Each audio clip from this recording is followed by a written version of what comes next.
class 7 will again be continuing with the same chapter, that is sound, because the chapter is very vast and I have divided this into small sections so that you can understand it more clearly.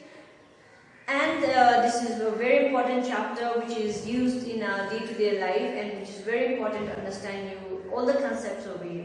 Okay, so today we'll further continue about the reflection of sound.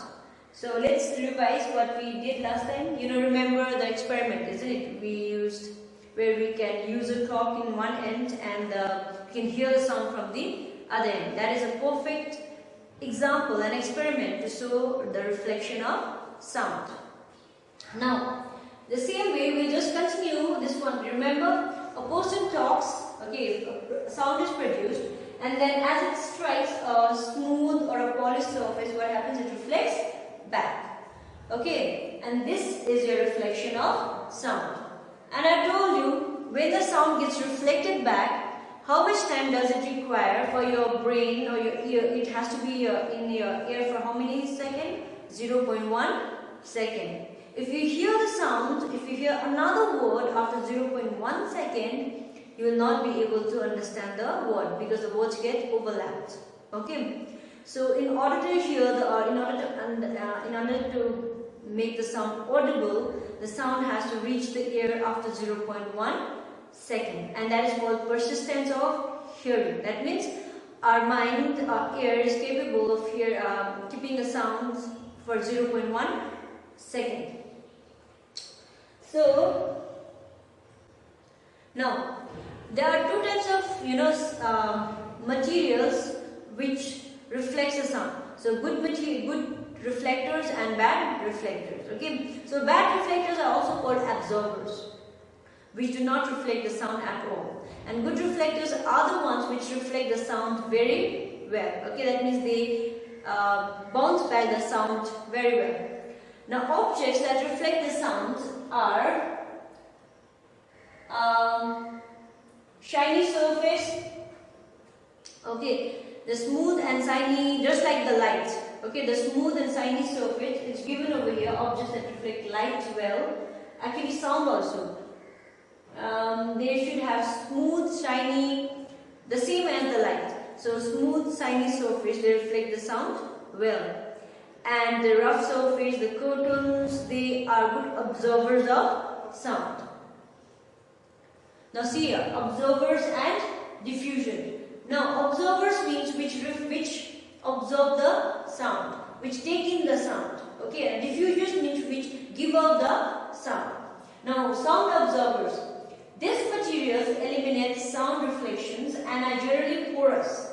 Porous means they are holes. Okay, they are very minute holes which cannot be seen. For example, you buy curtains, but you cannot see holes inside the curtains, isn't it? Or else you will never buy it. So they are very minute pores with many pathways that redirect sound and cause it to lose energy. Typical sound absorbing materials are fiberglass, rock wool, open cell, polyurethane, foam, cellular melamine, foam, heavy cotton blankets, and thick fabric wall coverings. Okay, so all these are some examples of observers of sound. Observer materials do not substantially block sound, but absorption can enhance isolation by stopping air movement that would otherwise allow sound and noise to travel. So actually they don't block the sound. Okay, it's not like they just block the path of the sound. What do? They don't let the air pass through them. So when the air is not allowed to pass through them, there is no medium for the sound to travel, and thus the sound gets trapped. Okay, so it loses its energy ultimately. The sound wave which has been traveling, what happens? Because it needs a medium, so generally those substances, they weakens they just blocks the path of the air. That means air cannot transmit through it easily and very comfortably. That's why what happens is the sound waves will not be able to transmit. Okay, they will not be able to move apart since there is no medium for them to travel. So ultimately the sound wave which has been traveling, they lose the energy. Okay. Now diffusers, on the other hand, see, sound diffusers, they are also known as diffusers. This devices reduces the intensity of sound by scattering it over an expanded area, rather than eliminating the sound reflection as an observer would. So just the opposite. What do the diffusers do? They reflect the sound as in many directions as possible. Traditional spatial diffusers such as the polycylindrical barrel shapes also double as low frequency traps. Okay, this one would be complicated for you. Just understand what do diffusers do. Diffusers, they reflect the sound in all possible directions. Okay. Whereas observers, they lose, what do they generally do? They take away the energy of the sound. So this is how sound waves travel. See, this is your red one is your sound waves, and blue ones are reflected sound waves. So these are the source, these are the actual sound waves. So if the sound travels and after striking a surface, what happens? It reflects back. Now when it reflects back, what is produced? A very common term that we have often heard, which is called echo. Okay. Now what is echo? See here. The sound heard after reflection is called echo. Now if I say something, if I say hello and the sound comes back repeating after my hello.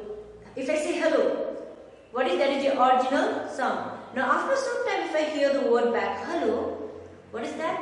That is called echo, isn't it? That is your reflected sound. Okay. But there are certain conditions, like I'm in a classroom and I'm just talking to you people. I say hello, but the word doesn't come back, isn't it? Which means for echo, for a good echo, there are certain conditions. Okay, you just can't expect the echo to produce. Though the class is empty and we kind of hear the sound. Okay, but it's not a proper echo. We cannot call it a proper echo. But then I can still hear, the sound being reflected, but it's not a good echo. So because there are certain conditions for that. And now we'll be learning about that conditions. Okay. Now, it is produced when two distinct sounds are caught due to reflection of sound at an interval of at least 0.1 second. So remember persistence of hearing? That's what it says. So it is able to hear two distinct sounds only if the second sound comes back after 0.1 second. If it comes before 0.1 second, the two sounds will overlap and will not be able to hear or understand the sound.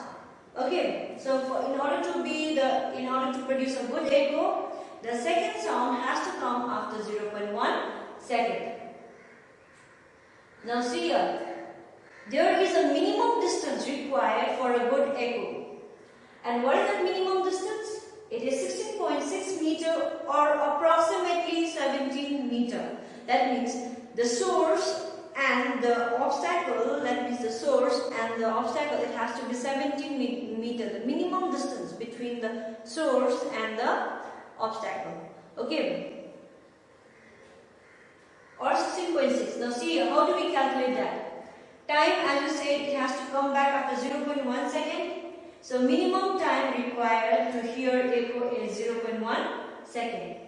What is the speed of sound in air? The speed of the sound in air is taken as 332 meter per second. Okay. Now, we don't know the distance. So let x be the distance between the observer and the surface. See, I am the observer here. I am the source of the sound.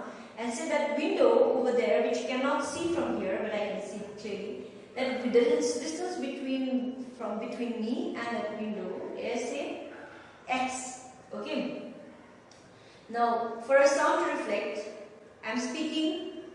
The sound travels, hits the window, comes back. So how many times did the sound travel? X, then comes back x. How many x's? 2. So we write 2x.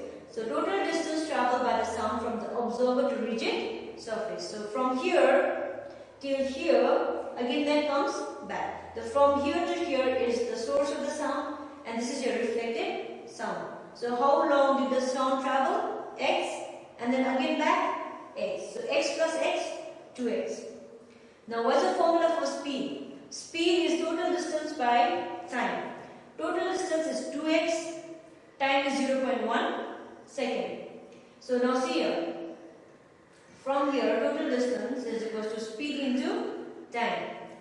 How much is your speed? The speed of the air is taken as 332 meter. How much is your time taken? 0.1 second. And divided by 2. So when you simplify it, you get it as 16.6 meter or 17 meter. And this one I'll be doing on the board in the another class. Okay. Here I cannot just switch from projector to a board. It will be difficult. So in the next class I'll just do the numericals related to echo. Okay. So just understand, speed of the sound which is taken as 332 meter per second. Time is taken as 0.1 second. The distance we don't know, so we take it to be x because it travels back the same distance twice. So we take it 2x. So when from here, when you simplify it, you get it as 16.6 meter. I don't know. I think it's there in your book. You can refer to your book as well for this calculation. Okay. So what is the minimum distance for a good echo to be for a good echo? It is 16.6 meter or approximately 70 meter. Now sometimes you might have heard about, isn't it? You might have heard, sound just gets reflected by this is your echo. Now sometimes you can hear more than one sound. Okay, not just one sound, you hear more than one sound. So multiple, we call it multiple reflection. These are called, okay, when you have multiple reflection, there are a lot of sound being produced, not just one sound reflects back, but multiple sound reflects back. That is called reverberation. Okay, that is called reverberation. And we'll come to reverberation after we talk about the uses of echo. Now, what are the uses of echo? Echo is used for finding the distance between the source and the reflected object by determining the time taken for the echo to return to the surface. Using this formula, V is equal to 2 into D divided by time. This is the formula used for finding echo. Okay, not echo, using the concept of echo. If you shout across a canyon and hear your echo 0.80 seconds later, how wide is the canyon? Okay, that means the distance from here till here. What is the distance? So, numericals will not be discussed for now. This is only an example over here. There are some other uses of echo. Fishing boats uses echo to detect shoals of fish. That means the fish which is lying within, which cannot see with your eyes, bare eyes from the top. Okay, we use the concept of echoes to find the fish. What happens when you produce any sound? Okay, you put a blast or something, and then the sound reflects back if there is any obstacle on the way. Okay, so depending upon that, measurement of the depth of the ocean. Okay, we can also measure the depth of the ocean with the concept of echo. Warships use echo to detect mines. Okay. Some animals use echoes to detect obstacles like bats. Do you remember last time we discussed how bats find their prey? That is how they find their food. Now, as we were talking about to find the depth of the ocean, or how warships find the mines underneath the water, we use the sonar. Okay, we use this. It's a concept of echo. What does sonar stands for? Sound navigation and ranging. Now, it's an instrument. See, it's a device. What does it do is, if a ship they have the sonar. Okay, they have this device. What do this device do is they transmit a sound. When the sound travels down. If there is any obstacle on the way, it will reflect. After hitting the obstacle, it will reflect back. And from the reflected sound, we can make out whether it's an oil wrecked ship, or if there's a whale, or depending upon the reflected sound, we can identify the substance down there. So, and what's the full form of sonar? Sonar It's a shorter form for sound navigation and ranging. It's a technique that uses sound propagation, usually underwater, as in submarine navigation, to navigate, communicate with, or detect objects or under the surface of the water, such as other vessels. Okay. Now, as we were talking about reverberation means when there is multiple reflections. Okay, not just one sound reflects back, but many sounds comes back. That is called multiple reflection. And reverberation means, echo means when another sound comes back, but reverberation means when multiple sounds reflects back. This prolongation of sound in a hall, even though the source of sound is cut off, is called reverberation. Now see here, the teacher is speaking, the students are over here. Now this is the direct sound. When the teacher talks, okay, this is the direct sound.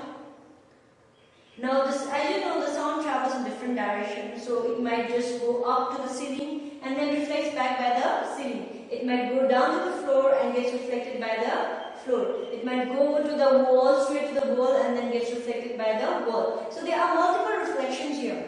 One to the ceiling, one to the floor, one to the wall, and if there are other sources also.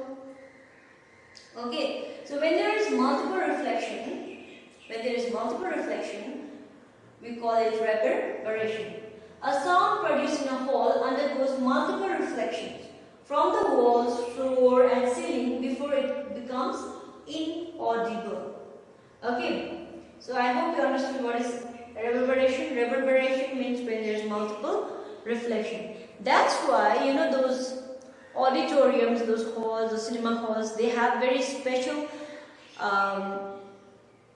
cloths, or they have very, first thing is their halls are made up of, they are made soundproof. Okay, and how do they make it soundproof? They don't let the sound which is within go outside, neither the sound which is outside would come in. And whatever sound is produced inside the hall, okay, whatever sound would be produced, there are chances that the sound might get reflected. Okay, that means you might hear echoes. And if you hear echoes, what will happen? The sound will not be clear. Okay, it will not be, the clarity of the sound would not be there. So if you are watching a movie and if the sound keeps reflecting back, you will not be able to understand the story of the movie. Okay, you will not be able to enjoy the movie. So what do is they use different materials. You might have seen even the seats are covered, isn't it? So they use the materials which are very good in absorbing the sound, and they are made soundproof, which means the sounds which are inside will not be going outside, and the sounds which are outside will not be getting in. Okay, and even the materials that they chose is very, you know, they chose only the sound absorbing materials. They don't take any random materials. Okay, very sound absorbing materials, so that no sound would be echoed, so that you enjoy the program or whatever is going on over there in the hall. Okay, because in a big hall generally reverberation takes place. That means multiple reflections will take place. Even let me give an example. Even at home also, when you just enter an empty room, okay, with no curtains, no furniture, nothing, just an empty room, when you enter it, you kind of feel the sound reflected, isn't it? You might have, I'm just feeling it right now, though it's not completely empty, but still, you know, not completely filled also. So we can hear that sound. When you enter an empty room, just with no furniture, no curtains, nothing, just, you know, new room, empty room, you kind of hear the echo when you talk, isn't it? But if once the room is filled with curtains, furniture, everything, once it's set, then you don't hear the same kind of voice, you don't hear the same kind of echo, isn't it? You hear the sound to be normal. You don't kind of feel the echo produced anywhere. It's because the materials that are around, the furnitures, they are good absorbers of sound. They help in absorbing the sound. Okay, rather than reflecting the sound. So I hope it's clear for you to what is echo, what is reverberation. And the last one, okay, not the last one, but just see here, the laws of reflection of sound. This is not there in the book. Okay, this is not in your book. I chose this one just to make you understand that the laws of reflection of light and the laws of sound, reflection of sound, are same. And we discussed that in the last class only. Here also, so what is this? The incident ray, the reflected ray and the normal at the point of incidence, they all lie in the same plane. Another one is the reflected ray, the angle of incidence and the angle of reflection is equal for the sound. Okay, that means it follows the same laws of reflection of light. Okay, whatever is the laws of reflection of light, the laws of reflection of sound will be the same, ditto. Clear? Now, the last part, music and noise, the difference. Music, they are produced by periodic vibration, that means the regular vibration. Okay, not the random vibration, regular vibration. That's why musics are soothing to hear. Whereas noise are produced by irregular vibration, the random vibrations. Okay, so those who know how to play music, it becomes very soothing for us to hear it. And those who don't know and they just continuously play, there's no rhythmic process, there's no periodic vibration there. That's why it becomes kind of noisy for us. Okay. Whereas on the other hand, those who know how to play music properly, they go with that. When they play, there is a regular pattern. So there is a periodic vibration which is soothing to hear. Okay. The second one, music has a regular wave pattern. Noise has an irregular wave pattern. Music are pleasing to ears, isn't it? So we love to hear music, but we don't like to hear noise. So music are pleasing to ears, whereas on the other hand, noises are irritating to ears or unpleasing. Music can be reproduced, okay? Noise cannot be reproduced.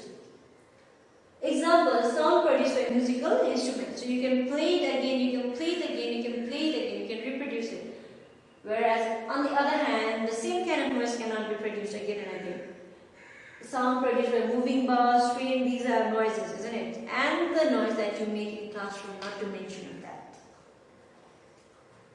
Okay. Now, musical instruments, so we have 4 different kinds of musical instruments here mentioned, which you have learned in class 7. Wind instruments, like the flute, okay, where we play the music with the help of wind.